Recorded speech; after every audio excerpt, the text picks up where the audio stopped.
एक बिच्छू था, नदी के किनारे पर था।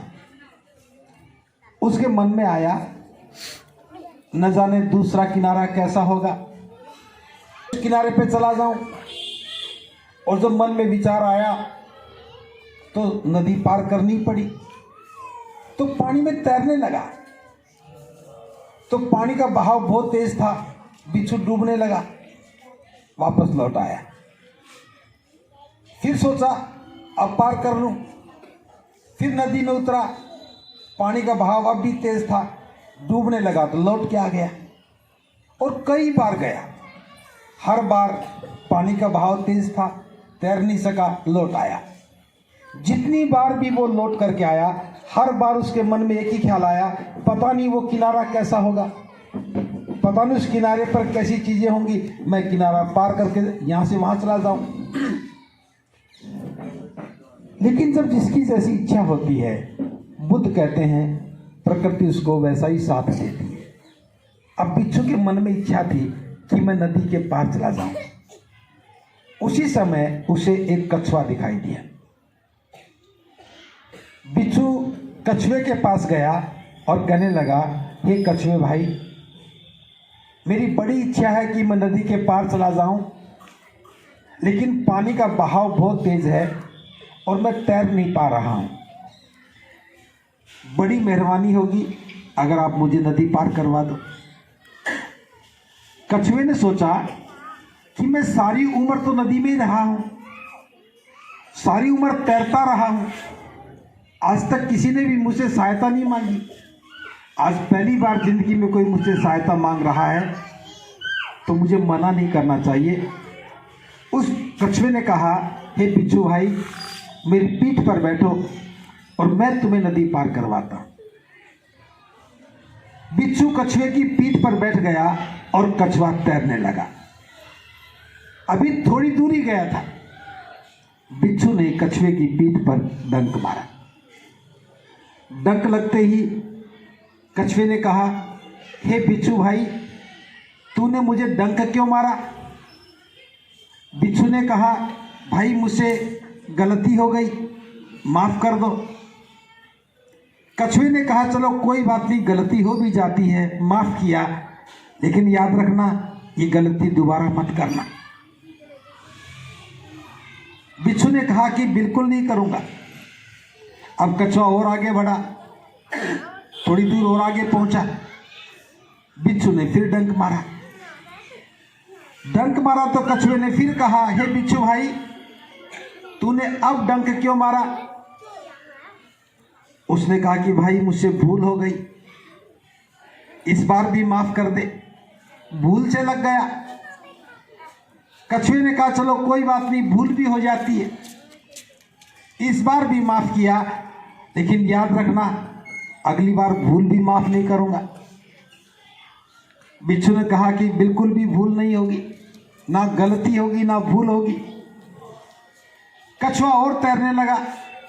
अब वो नदी के बीच में पहुंच गया। नदी के बीच में पहुंचा तो बिच्छू था, नहीं रुका गया। एक बार फिर डंक मार दिया। डंक लगते ही कछुआ रुक गया। उसने कहा कि हे बिच्छू भाई, ये बता कि तूने मुझे अब डंक क्यों मारा?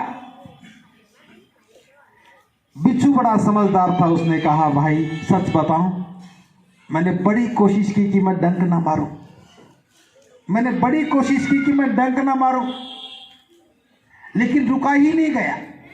मेरा स्वभाव ही ऐसा था और डंक लग ही गया। ए भाई, मैं मजबूर था क्योंकि मेरा स्वभाव डंक मारने का है। बड़ी कोशिश की लेकिन नहीं रुका गया। भाई मुझे माफ कर दे। कछुआ कहता है, भाई कोई बात नहीं, तू मजबूर था क्योंकि तेरा स्वभाव डंक मारने का है, और जिसका स्वभाव डंक मारने का हो, कैसा भी हो, मजबूर तो होता ही है। कोई बात नहीं, तू स्वभाव से मजबूर था, लेकिन मैं क्या करूं, मेरा भी स्वभाव है, मेरा मन डूब जाने को करता है। और ये कहकर के कछुआ पानी में डूब गया। बिच्छू चिल्लाने लगा, ए भाई मैं तो मर जाऊंगा, पानी में मत डूब। बिच्छू कहता, भाई मैं क्या करूं, डूबना नहीं चाहता, लेकिन मेरा स्वभाव है डूब जाना, बता मैं क्या करूं। तेरा भी स्वभाव का मामला है और मेरे भी स्वभाव का मामला है, बता मैं क्या करूं। कछुआ कहने लगा कि मैं स्वभाव से मजबूर हूं। बिच्छू कह रहा है तो मेरा तो जीवन ही नष्ट हो जाएगा, मैं तो मारा ही जाऊंगा। जीवन बचाने के लिए तो मैंने पीठ पर बैठ करके किनारा पार करने की कही थी और अब यहीं बैठ के मर जाऊंगा। हे भाई मुझे बचा ले। कछुआ कहता कि भाई देख, दो में से एक चीज बच सकती है। अगर जीवन बचाना चाहता है तो स्वभाव को मारना होगा, और स्वभाव को बचाना चाहता तो जीवन को मरना होगा।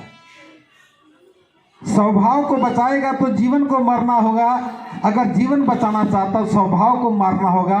फैसला तेरे हाथ में है, दो में से एक बचेगा, चाहे स्वभाव बचा ले चाहे जीवन बचा ले। तेरे पास समय नहीं है, मेरे पास तो बहुत समय है। मैं तो घंटों पानी में रह सकता हूं, लेकिन तू तो मारा ही जाएगा। बिच्छू कहता है भाई मैं स्वभाव को मारने के तैयार हूं, बस जीवन बच जाए। स्वभाव मर जाए कोई बात नहीं, बस जीवन बच जाए। ये कहा तो कछुआ बाहर निकल के आया। कछुआ बाहर निकला तो बिच्छू की सांसों में सांसें लौटी। अब आराम से बैठ गया, जैसे बच्चे बैठ गए। कछुआ तैरने लगा और तैरते तैरते पूरी नदी पार कर ली। नदी पार करने के बाद बिच्छू उतर गया, कछुए को धन्यवाद दिया। बिच्छू अपनी मंजिल पर पहुंच गया और कछुआ लौट करके पानी में आ गया। ये कहानी मैंने क्यों सुनाई? ये कहानी हमारी अपनी है, आप सब लोगों की कहानी है। हम लोग भी चाहते हैं कि जीवन में हम भी पार उतर जाएं। इस संसार में जो दुख हैं, जीवन के दुख हैं, उनसे हम पार उतर जाएं। और पार उतरने के लिए हम भी प्रयास करते हैं, और प्रयास करते हैं तो डूबने भी लगते हैं, कष्ट भी आते हैं, परेशानियां भी होती हैं, पैसा नहीं होता, गरीबी होती है, घर में मार पिटाई होती है, झगड़ा होता है। फिर हम कोशिश करते हैं कि कोई हमारी सुन ले। नहीं सोचना चाहिए हमारे साथ क्या हो रहा है। आज हम सावित्रीबाई फुले का जन्मदिन मना रहे हैं। मैं सभी माताओं बहनों से कहना चाहता हूं, मेरी बात ध्यान से सुने। क्यों मना रहे हैं? इनकी क्या समस्या थी? इस देश की सारी महिलाएं अनपढ़ थी, फिर भी इनको पढ़ाया गया। ज्योतिबा फुले ने इनको पढ़ाया, तो अनपढ़ता इनकी समस्या नहीं थी ना। और महिलाएं अनपढ़ थी, सावित्रीबाई फुले पढ़ी थी, उसकी समस्या नहीं थी, फिर भी स्कूल किसके लिए खोले? जिसकी समस्या थी। जो नदी के किनारे पर बैठे थे, नदी से पार होना चाह रहे थे, समस्या उनकी थी। और डंक कौन खा रहा था? सावित्रीबाई फुले खा रही थी। महिलाओं को पढ़ा रही है, लड़कियों को पढ़ा रही है, और महिलाएं कीचड़ फेंक रही हैं। जो अनपढ़ थी वो कीचड़ फेंक रही थी। जिनका कल्याण सावित्रीबाई फुले करना चाहती थी वो गंदा पानी फेंक रही थी। और कुछ कुछ इतनी समझदार थी, ताने कस रही थी। देखो चली, बिल्कुल शर्म नहीं रही। महिलाएं पढ़ेंगी तो पाप हो जाएगा, पति मर जाएंगे, सभी यही कह रहे थे। लेकिन सावित्रीबाई फुले नहीं देख रही थी कि कौन डंक मार रहा है। जो पीठ पे बैठा है वही तो डंक मार रहा है। जिसको पीठ पे बिठाया, जिनका कल्याण करना था, महिलाओं को पढ़ाना था, और महिलाएं कंकर फेंक रही, महिलाएं पत्थर फेंक रही, महिलाएं गोबर फेंक रही, महिलाएं ताने कस रही। लेकिन फिर भी वो नहीं रुकी। क्यों नहीं रुकी? क्योंकि वो तैरना जानती थी। बिच्छू डंक मार रहा था, लेकिन कछुआ नहीं रुका, क्योंकि कछुआ तैरना जानता था। मरना तो बिच्छू को ही था, लेकिन कछुए ने बिच्छू को नहीं मरने दिया। कछुए ने बिच्छू की भी रक्षा की, स्वभाव को बदला। तो सावित्रीबाई फुले ने आपकी ताने भी सुने, गालियां भी सुनी, कीचड़ भी सहा, लेकिन लड़ाई नहीं लड़ी। किसी महिला ने चलते हुए गोबर फेंक दिया तो रुक करके लड़ाई नहीं लड़ी। किसी महिला ने पानी फेंक दिया तो लड़ाई नहीं लड़ी। आप क्या करेंगी? अगर आप गली में से गुजरो और कोई पानी फेंक दे तो क्या करोगे? पहले तो खुद लड़ोगे, फिर पति को कहोगे, फिर बेटे को कहोगे, शाम को पूरा हंगामा मचेगा और थाने में जाकर के मुकदमा लिखा जाए। क्या सावित्रीबाई फुले को हम समझ पाए? सावित्रीबाई फुले जानती थी कि ये स्वभाव बिच्छू का है। मैं जिसका भला कर रही हूं उसे काटना है, वही मुझे काट रहा है। अब मैं बात वर्तमान में आ रहा हूं। ये बात तो 175 साल पुरानी है, 150 साल पुरानी बात है। आज समाज में अपने मोहल्ले बस्ती में, ध्यान से सुनो बच्चों, थोड़ी देर चुप रहो। आज मोहल्ले बस्ती में कोई महिला कहे कि घूंघट रखना गुलामी है, घूंघट का इज्जत से कोई संबंध है क्या? घूंघट का इज्जत से कोई संबंध नहीं है। अगर घूंघट का इज्जत से संबंध होता तो सारे पुरुष घूंघट में होते, लेकिन महिलाओं को बहका दिया। इज्जत तो घूंघट में ही है। और सास भी पहली बार तो तारीफ करेगी, मेरी बहू तो बड़ी समझदार है, घूंघट भी इतना रखती है। और जब बहू घूंघट को थोड़ा कम करने लग जाए तो सास का पारा चढ़ जाता है, 1 डंक 2 डंक 4 डंक। और फिर मोहल्ले बस्ती में कहेगी मेरी बहू तो पता नहीं कितनी बेशरम हो गई। अगर कोई महिला घूंघट हटाकर गली में से निकल जाए तो सारी महिलाएं क्या कहेंगी? उसको तो बिल्कुल भी शर्म नहीं है। जन्मदिन सावित्रीबाई फुले का मना रहे हो, जो हमारी गुलामी की बेड़ियों को काटने का काम कर रही थी। और अगर कोई महिला सावित्रीबाई फुले को समझ करके अपने गुलामी की बेड़ियों को काट दे तो आप ताने मारने लगते हो। इस स्वभाव को बदलो।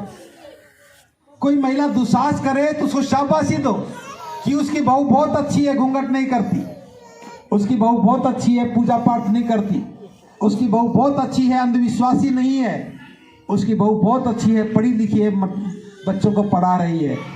जब तक हम अपने महापुरुषों के चरित्र को नहीं समझेंगे, उनके प्रयासों को नहीं समझेंगे, उन्होंने किस लिए काम किया, तब तक हम उनका जन्मदिन ठीक से नहीं मना पाएंगे। मैं नौजवानों से भी कहना चाहूँगा, केक काटना कोई बड़ी बात नहीं है। केक एक सामग्री है, बाजार में मिलता है, पैसे दिए लिया है, चाकू से काट लिया, खा लिया। इस केक काटने का मतलब ये है कि इन महापुरुषों के जीवन से हमारे कल्याण हुआ है, ये हमारे लिए प्रेरणा के स्रोत हैं, हम खुश होते हैं।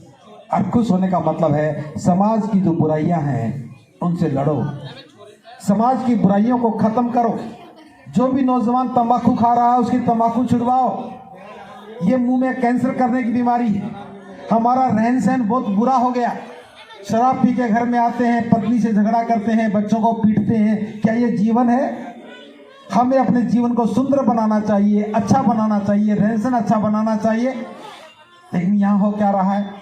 एक पिता के 3 बेटे हैं, एक मकान है तो 3 हिस्से हो गए, उनके 3-3 हो गए तो और 3-3 हिस्से हो गए। मकान नए बनने चाहिए थे, हम हिस्से करने लग गए, रुक गए। और रुकने के बाद जीवन नष्ट हो जाता है।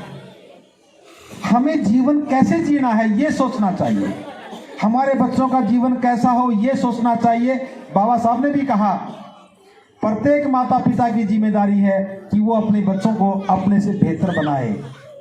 अगर माँ बाप अनपढ़ हैं तो बच्चों को ज़्यादा पढ़ाओ। अगर हम छोटे मकान में रहे हैं तो बच्चों को बड़ा मकान मिलना चाहिए। अगर हम मकान की गली छोटी सी है, पतली सी है, तो हम खुले गली के मकान में जाएं, ये विकास है। अगर ये बात नहीं करेंगे तो हम वहीं की वहीं रहेंगे। अपनी गली मोहल्ले का वातावरण अच्छा करो, महिलाओं की पढ़ाई की बात करो, घूंघट के खिलाफ एक आंदोलन खड़ा करो। और किसी भी घर में महिलाओं के साथ कोई शोषण ना हो, जुल्म ना हो, मारपीट ना हो, इस बात की भी चर्चा करो। अगर कोई पुरुष किसी महिला को मारता पीटता है शराब पी करके तो उसका भी इंतजाम करो, क्योंकि समाज को एक दिशा देनी है, हमें एक अच्छा समाज बनाना चाहिए। नौजवानों की जिम्मेदारी है कि मोहल्ले बस्ती में कोई लड़ाई झगड़ा ना हो, हमारा कोई बच्चा आवारागर्दी ना करे, थोड़ा पैसा उधार लेकर के ब्याज में ही सारा पैसा ना चुका दे। लॉटरी जुआ सट्टे का कारोबार हमारी गलियों में नहीं होना चाहिए। हमारी बहन बेटियों की इज्जत की रक्षा होनी चाहिए। ये सारी चीजें विचार करने की है, सोचने की हैं, क्योंकि समस्या हमारी नहीं है, समाज की समस्या है। और महापुरुषों ने समाज की समस्या को देख करके अपना काम किया है, इसलिए वो महापुरुष हैं। हम अपने लिए खुद काम करते हैं। आपको भूख लगती है, कमाना पड़ता है। आपको मकान चाहिए, अपना मकान बनाते हो। बच्चों को पढ़ाना चाहिए, खर्च करते हो। लेकिन आप महापुरुष नहीं बन सकते। महापुरुष कौन बनेगा? जब पड़ोसी के बच्चे की पढ़ाई की सोचने लगोगे, अपने मकान की बजाय समाज का एक बड़ा मकान बनना चाहिए ये सोचने लगोगे, अपने दुख की बजाय समाज के दुख तकलीफ का इलाज हो जाए ये सोचने लगोगे, तब महापुरुषों की जयंती मनाने का समझ में आ जाएगा। बस मैं ज़्यादा बात ना करते हुए इतना ही कहूँगा, महापुरुष आते हैं, हमें सहारा देते हैं, कंधे पर बिठाते हैं और नदी के पार ले जाते हैं, जाओ आराम से मंजिल को तय करो। और हम उस समय भी बिच्छू बनकर रहते हैं और जाने के बाद भी बिच्छू बने रहते हैं। हम ही उसे ही काटते हैं जो हमें मंजिल पे ले जा रहा है। इसलिए बाबा साहब के प्रति, महामना ज्योतिबा फुले के प्रति, माता सावित्रीबाई फुले के प्रति, माता रमा के प्रति, जितने भी महापुरुष हमारे हैं उन सब के प्रति हमारे मन में श्रद्धा होनी चाहिए, विश्वास होना चाहिए कि वो हमारा कल्याण करने वाले हैं। और कोई भी बात समझ में आ जाए उस पर अमल करना चाहिए। तो मेरा अंतिम सवाल यही है, आज कौन कौन घूंघट से मुक्त हो जाएगा? अगर आपके घर में बहुएं हैं तो उनके कहो कि आज के बाद घूंघट नहीं करना है, भंते जी कह के गए हैं। पहले आप अपना घूंघट हटाएं और फिर अपनी बहू का घूंघट हटाएं, और ऐसा ना कर सकें तो समझना आप बिच्छू हैं, कछुए की पीठ पर बैठे हैं और महापुरुषों को डंक मार रहे हैं। डंक तो मार लोगे, महापुरुषों को कोई फर्क नहीं पड़ता, कछुए की पीठ पर कितने भी डंक लग जाए कछुए को फर्क नहीं पड़ता। लेकिन डंक तो एक स्वभाव है जो हमें सहारा देता है, जो किनारे पर ले जाता है, हम उसी को तो काटते हैं। क्या ज्योतिबा फुले और सावित्रीबाई फुले आपको देखकर खुश होंगी कि जिनके लिए मैंने जिंदगी लगा दी वो आज भी घूंघट में? पहले बंधन थे, आज कौन कहता घूंघट करो? एक सास ही बहू को कहती है, ससुर नहीं कहता, क्योंकि ससुर तो मुंह देख करके आया है, 4 बार मुंह देखा था, पसंद करने के बाद घर में लेके आया है, और चिंता सास को हो गई। वहां तो देखा है लेकिन घर में नहीं देखना चाहिए। इसलिए सास को सोचना चाहिए कि वो माँ है और ससुर पिता है, ससुर पिता की भूमिका में है। एक बेटी उस घर से आकर के हमारे घर में बेटी जैसी है, ये भाव पैदा करोगे, घूंघट खत्म हो जाएगा और सावित्रीबाई फुले का जन्मदिन मनाना हमारे सार्थक हो जाएगा। ज्यादा बात न करते हुए अपने उसी कछुए की कहानी के साथ बात खत्म कर रहा हूं। इच्छा हमारी है और पीठ पर कोई और बिठा रहा है, जाना हमें है नदी के पार और ले कछुआ जा रहा है। ये महापुरुष हमारे लिए जिए हैं, हमारे लिए मरे हैं और हमें अपने कंधे पर बिठा के चले हैं। हमें अपना स्वभाव बदलना चाहिए, डंक नहीं मारना चाहिए, वरना तो मौत हमारी ही होगी। महापुरुष तो महापुरुष हैं, उनका जीवन तो धन्य हो गया, वो तो अपना काम पूरा कर गए। इसलिए नौजवानों, इसी उम्मीद के साथ मैं आपके बीच में आया हूँ कि मेरे 2 शब्द आपके जीवन को बदलने के लिए काम आ सके। इन्हीं शब्दों के साथ आप सबको बहुत बहुत साधुवाद।